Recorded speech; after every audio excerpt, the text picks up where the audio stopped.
two spacecraft now 90 nautical miles apart. Hi everybody, EarthDiscernment here. Hey, I was inspired to put this video out after Geoshifter's latest find. If you've seen that on YouTube, go check it out, Geoshifter, who just put out the footage of the face in space. If I had an echo effect, I'd play that.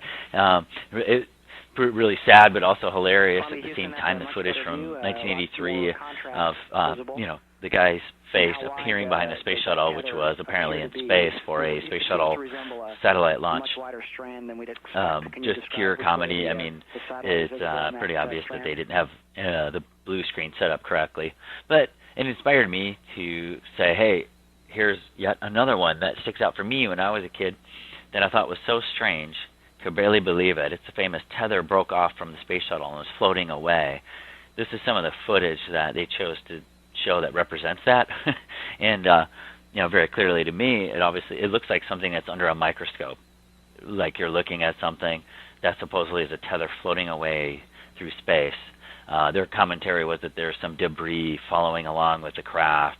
That's what you're seeing. And what's really funny is I don't know that people believe it or they just sensationalized it, but where they say, hey, these are UFOs or that kind of thing, and space planes. There's weird things in space, and it's just real funny how you can have your opinion jaded towards one way or the other. That makes any sense by what they're telling you, what it could be. It's just hilarious. I don't know, but I did believe some of these things when I was a kid. But obviously now that I've looked into the true shape of the Earth, the lack of any curvature, I can go back and look at almost all these NASA videos to say, yeah, these aren't real. So I found this is great. This is 16 millimeter footage from Apollo 11, and so this was shot by the astronauts apparently. They were holding it or mounted this on the side, but they're going to go ahead and put a flag in here.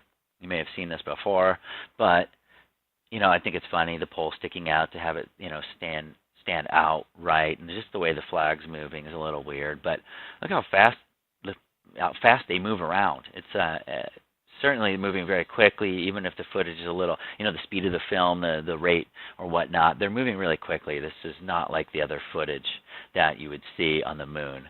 So clearly hilarious. They're just running around, and it just points out why I needed to vent a little bit about, just the utter sheer lack of any kind of speaking out against this that you see by the masses. They continue to put things on the news that we're going to Mars. The Trump call, if you watch my other video, Trump call to space station, congratulating the astronaut on how she's going to be in space for a total of 666 days, which is just ridiculous. That charade. It's just a big show. And when they show the video, they don't show video of Earth, a shot of the Earth spinning from space. That's the biggest sticking point for me. There's no video, and they're in space all the time. And now they want to go to Mars. Another boondoggle. Give us more money. Everyone's figuring this out. So a little bit of panic in there as far as justifying their money needs.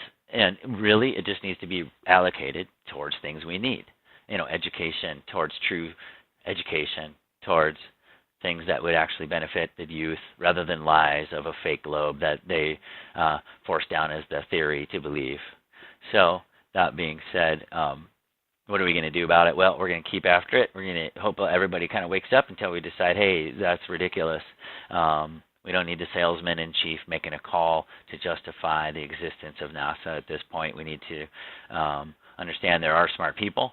The reason for this moon fakery did its job, from their propaganda point of view, to increase the patriotism Americans might have at a time when there was a war, the draft, and things that were going on, anything to deflect their attention, but also to give us real pride in the country.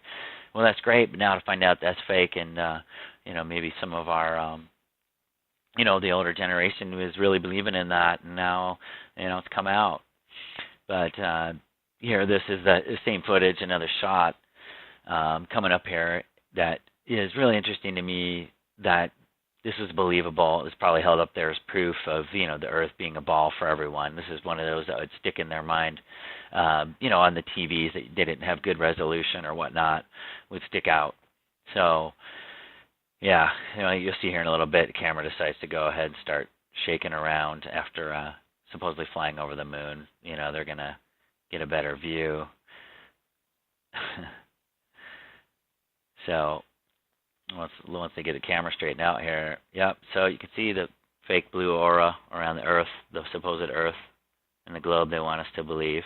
But look at the edge of the moon. That's really what about this footage that got me. If you look at that, you just see how it's jagged, it's breaking up, it's pixelated. Now, I'm no video expert on 16 millimeter, but I'll tell you, I don't think it's supposed to do that. You know, so obviously it's fake, and if we were to probably modify that picture of the moon, you know, mess with the tint or the shading or whatnot, we'd probably see a square around it. Yeah. Anyway, that's my tribute. I just wanted to put these videos out again, just to kind of remind, you know, folks of what we're dealing with and how we need to get through with this, move on, move past it, talk about really useful things for the planet to keep it clean, alternative energy, those kind of things, which I'll be looking at doing some videos on those. The Kesh Foundation, if you look that up, Kesh Foundation is going to be one of my next few videos. I'm going to take a little time to do those. So I really appreciate you guys coming to look and at these videos, and until next time, have a good one.